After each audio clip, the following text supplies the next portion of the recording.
the standard Marxist doxa of a revolution as part of a necessary historical progress, like we pass from one social order to another to a revolution.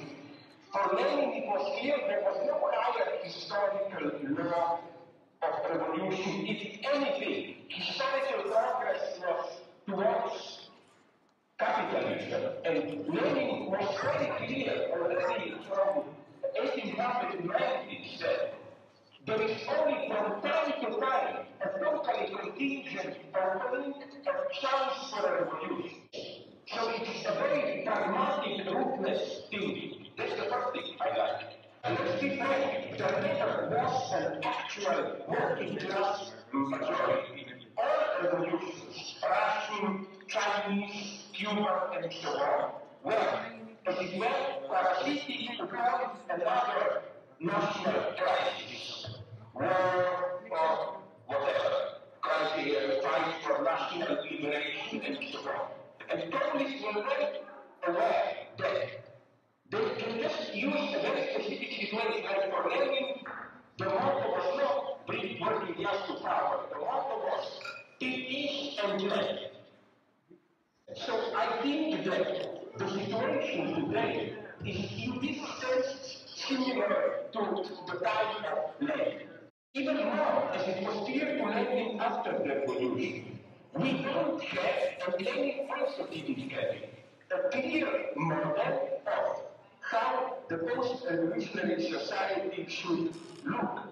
We all know that capitalism is in a crisis, but everybody knows this, my God. Zuckerberg, Elon Musk, they all talk much more than leftists, much more seriously about how capitalism as we know it is coming to an end. But as many social theorists pointed out, the paradox today is that capitalism is in a crisis, but there is no progressive, strong, working class, whatever, force which would use this critical situation to impose a better, more progressive social order. There is just a crisis. Look where, in today's capitalism, we already find traces, elements of post-capitalism. Isn't it sad to see despicable persons, for me at least, like Elon Musk, Zuckerberg, and so on? They're almost the only ones who talk openly about this. How, again, capitalism is already moving to something different. I think, in this sense, Lenin today would have been shocked, but he would recognize the same situation, the same total openness. Lenin was very open here. He admitted we have to make all possible mistakes. We don't have a recipe for a revolution. A revolution does not have any, how to put it, ontological guarantee in the sense of being grounded in a historical necessity and so on and so on. I know Lenin often wrote like that, but his practice was an extremely open practice. In the last years of his life, Lenin even stopped talking about socialism. He basically said, all we can do is, and he said in a way which would today sound extremely politically incorrect. He said, all we can do is to bring into our backward Russia a little bit of Western culture, civilization, and so on. Another thing I want to emphasize in Lenin, which may be very shocking, but I think it's getting actual today when we witness a return of brutality, open brutality into our public speech. The way today's alt-right conservatives like Viktor Orban or allies of Trump in America talk is in an openly racist, aggressive way. What I like here about Lenin is that, you know, when people quote so much his so-called testament where he advised his colleagues in Politburo to depose Stalin, what's the reason of Lenin? It's not some wrong political line and so on and so on. It's almost a Habermasian Lenin. Lenin says there, his basic reproach to Stalin is not a wrong political line, but it is Stalin is too brutal. He doesn't have the necessary politeness and civility. It's shocking, but I think Lenin was deeply right there. It may be shocking. People don't associate this with Lenin, but his obsession, one can look for this obsession for years before the October Revolution with civility, good manners, and so on and so on. Lenin even wrote in his State and Revolution, the preparatory text for the October Revolution, how the goal of the revolution is to enact in social life simple, eternal rules of polite, civilized conversation, dialogue, and so on, which are not distorted by domination, by the brutality of exploitation, and so on and so on. So again, what I admire in Lenin, although he's in many ways a figure from another era, is this radical openness. He immediately recognized this old Marxist evolutionary dogma. Capitalism is in a crisis, working class is ready to take it over. He de facto knew we have to abandon this and adopt a totally pragmatic approach. Okay, thank you. Maybe one more question, because in his later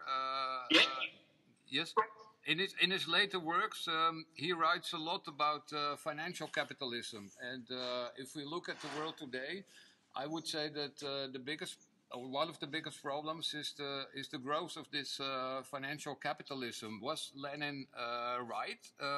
According to you, did he really foresee the development of capitalism into this financial capitalism, or is that not so relevant for this age? I think it's a little bit more complex. One shouldn't project retroactively too many things into Lenin. And Lenin was more just suspecting, discerning vaguely ideas which were later, as we all know, developed by Rudolf Hilferding in his classical book on financial capital.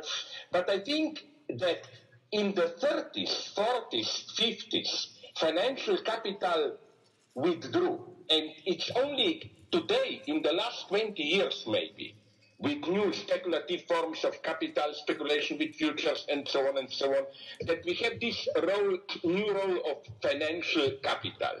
Yes, Lenin saw this, but you don't have to be a genius to see this. The danger, and I wonder if Lenin would be ready to do this, the big Keynesian temptation here is to impose, is to perceive this excessive role of financial capital from an almost, I would say, anti-Semitic perspective, to oppose good, productive capitalists and that financial speculators like Soros, for some anti-Semites like Viktor Orban, and claim that we should just get rid of this financial excess and return to a more productive capitalism, support the real production against financial speculation, and so on and so on. This exactly is the wrong approach. And Lenin would have immediately seen this, that we cannot, in this simple way, get rid of the bad, I put this ironically, of course, Jewish financial speculative capital. This is always a fascist tactic against asserting good, patriotic, productive capital, and so on and so on. Lenin would have been here very suspicious of this simplistic criticism of financial capital. The problem is that money is the blood of capitalism. You cannot get away from financial speculations and keep only the productive capitalism. You cannot throw out the dirty water of financial speculations and keep in the bath only the healthy baby. The baby of healthy productive capitalism is poisoned from the very beginning by financial speculations. Okay. I think your 20 minutes are almost... we can do another one. Sorry, I was too much in a panic. Please, I will tell you when it's over. Please. Okay, good. No, so do you think that we can still celebrate 100 years October Revolution? For example, Paul Mason wrote an article, I think last week, in the Guardian about this, and he said, yes, for me, I would say I can still celebrate, although I know what happened already a few years after the revolution. But the moment of the revolution itself is still a very worthwhile thing to celebrate. What is your position on that? I basically share this position, although I agree with the author to whom you refer, that I don't accept this story repeatedly told by some Trotskyists and others of if only Lenin were to survive another 5 years, made a pact with Trotsky against Stalin, and then what? One can clearly see how Stalin intervened, nonetheless in a very consistent way.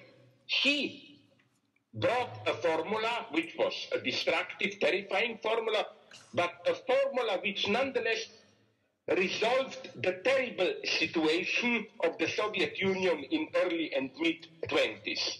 His formula, yes, we can build socialism in our country and so on, was extremely popular. Stalin offered hope at that time.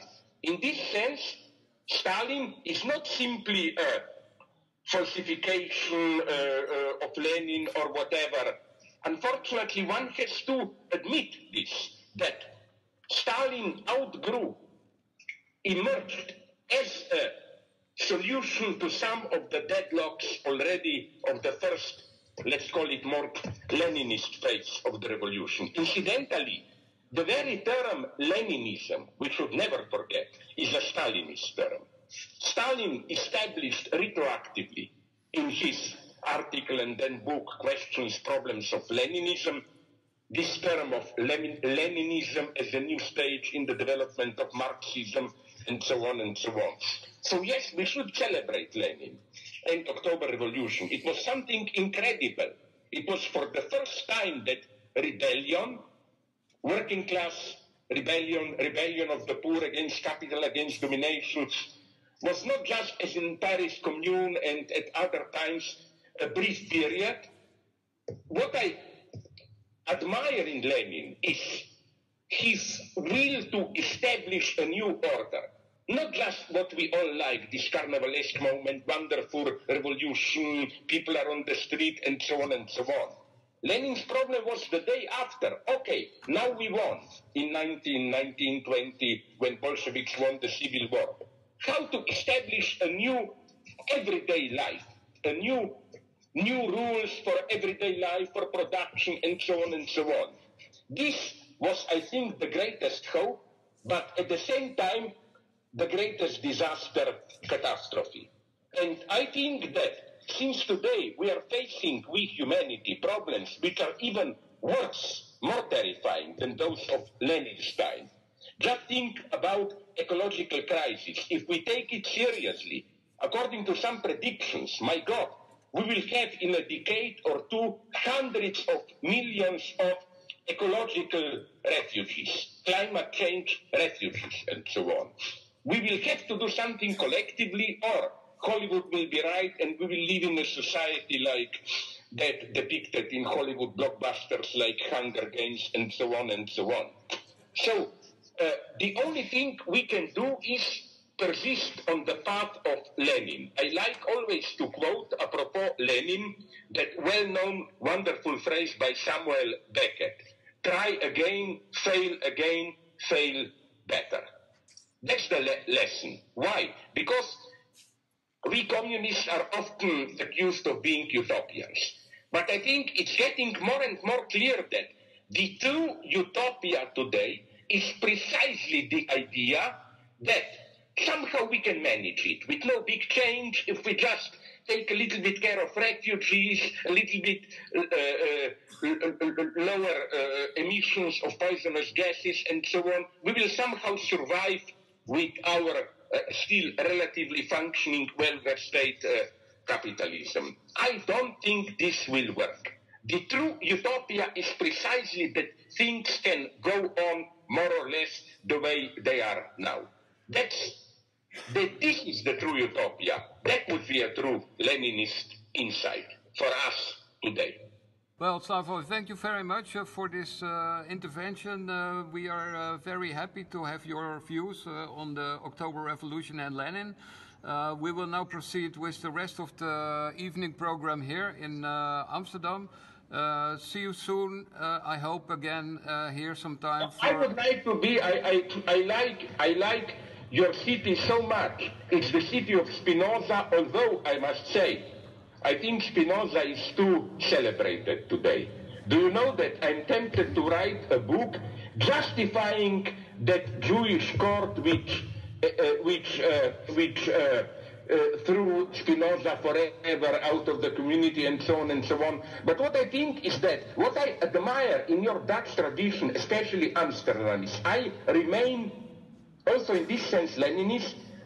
I remain a partisan of European enlightenment. And the very basis of enlightenment, with all its limitation, is the idea of what Immanuel Kant called public use of reason.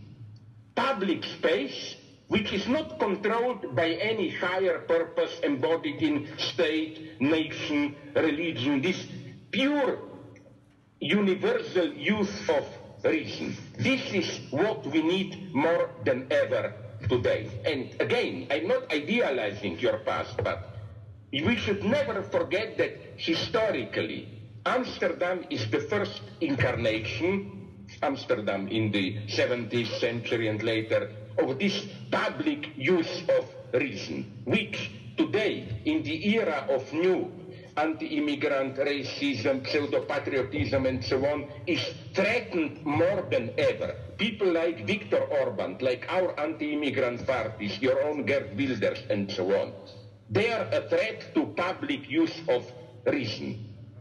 The figure like Geert Wilders is for me an attack on the very idea of a city like Amsterdam. So I wish you all the luck. Okay. Thank you very much. Thank you very much. Thank you. Hope to see you soon.